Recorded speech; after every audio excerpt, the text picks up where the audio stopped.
Hello there and welcome to a new video. This is a much more different video to some of my other videos because this time I'm going to go through some facts, some interesting bits and bobs that you may or may not have known about certain Doctor Who stories. I've always wanted to do this idea because I thought it'd be quite fun, so let's start off with the first episode of the revival era, Rose. Now, all the facts here are based on what's been said in Doctor Who Confidential, in Doctor Who encyclopedias, as well as the fandom wiki that is dedicated to Doctor Who, so this is what I used for sources. Let's first talk about the Autons. The Autons were used because they could link the past with the present.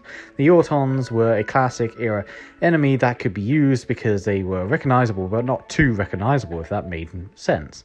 The suits that the Auton actors had to wear were pretty awful, to say the very least.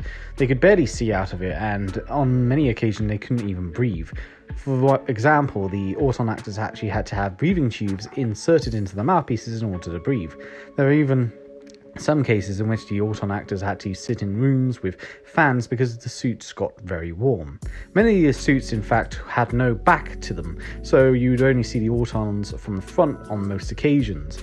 And the times when you did see them from the back, they would either be wearing a jacket or a shirt to cover up the fact that the makeup was only applied to the front. On some occasions, however, they even applied bandages just to try and cover up the fact that the back was split. This is in fact the first ever time that Doctor Who is seen in widescreen, i.e. 16:9. It is also the first Doctor Who to be a single episode since 1965's Mission to the Unknown. One of the things that I find quite interesting is the fact that Paul McCann was actually meant to be in this episode. Paul McCann's Doctor was actually meant to originally be in the first part of the episode before he would be killed and regenerate into Christopher Eccleston. This was, of course, in the original script of the story. Paul McCann even had excitement over the fact that he might return. However, Russell T Davies didn't like this idea. For one thing, he didn't want to confuse newer audiences into thinking that this new Doctor had just died straight away and now you have to reintroduce another person to be that Doctor. Instead, he just wanted to have a Doctor be for this series already established more or less, or be established during that series, as opposed to establishing two Doctors at the same time. It also didn't seem right to just have Paul McCann be in it for one episode, or barely even one episode, maybe half of it, and then get killed off straight away, as it might confuse audiences as to seeing this person be called Doctor, but now having another person be called the Doctor. Instead, the regeneration would take place at the end of the series, where the Doctor had already been established as a character. Paul McCann wouldn't return until Day of the Doctor, which would be in 2013. If I had to speculate where Paul McCann's Doctor would have died, I assume it would have been during the warehouse explosion. The store would have exploded and the Doctor would probably have been pulled out as a dead body and regenerated as the Ninth Doctor. But then again, it would have been too similar to the TV movie released in 1996. Speaking of Paul McCann, the opening to this new Doctor Who is very similar to the TV movie, with it going through a time vortex that is mostly blue in colour. However, this is much more in your face and much more vibrant as opposed to the more slower moving TV movie, which used a lot more of a calming atmosphere. In fact, even the music is a lot more orchestral as opposed to using techno or synth. This Doctor Who was in fact the best opening for a Doctor Who series since Robot, with a record of 10.81 million viewers watching it at the time. However, this copy of the story was available through peer-to-peer networks weeks before the broadcast, and it used the old 1960s theme tune for the opening and the ending. Rose would actually be the first major TV production to be leaked illegally.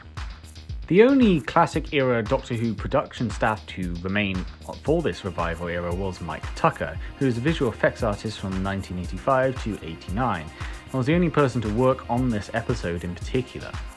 The TARDIS itself actually went through some changes as well, changes that were often quite small. The interior, for example, went through probably the most changes, with it going from a sort of similar look to the classic era to the more organic look that you see in the series.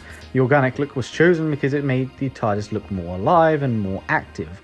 It also served as a sort of parallel to the 8th Doctor's TARDIS, which was a much more homely brown looking TARDIS, with it using a lot more browns and gold colours. At one point in the story, the Doctor mentions that he has big ears.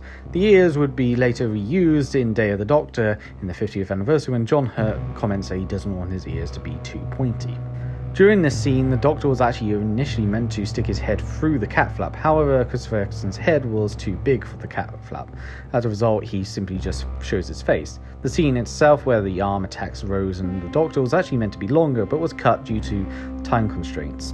As for Billie Piper, aka Rose, the first scene that she filmed in the entire series was her simply walking through the basement of the store. The episode was specifically written to be from Rose's perspective. In fact, Rose was meant to represent the audience discovering the world of Doctor Who. This means that scenes that seem unexplained, such as Mickey in the Nestie's lair, for pretty much no apparent reason, are left untold because it is from Rose's perspective. However, a deleted scene would have shown the bin being picked up by disguised Autons dropping them off at the Nestie's lair. This was obviously removed because of time constraints. One of the most obvious facts is the fact that this is similar to Spearhead from Space, in which the Autons were used to introduce a Doctor. In that case, it was the 3rd Doctor, in this case, it's the 9th Doctor. In fact, there are scenes in this episode which are very much similar to Spearhead from Space, such as the fact the Autons smash through shop windows and attack and kill people. There's also the fact the Autons used human replicas to trick people as well. So that's basically it for this video. There are obviously a lot more facts around, but those are the facts which I found to be the most interesting. I hope you like this sort of style of video. I mean, I don't know if you do. And who knows, there may be more videos along the way. I hope to do some more Doctor Who videos because, you know, it's a lot of fun and I enjoy Doctor Who a lot. So hope you enjoyed some of the facts I've spoken about. Hope it's not too crappy, and I'll see you next time.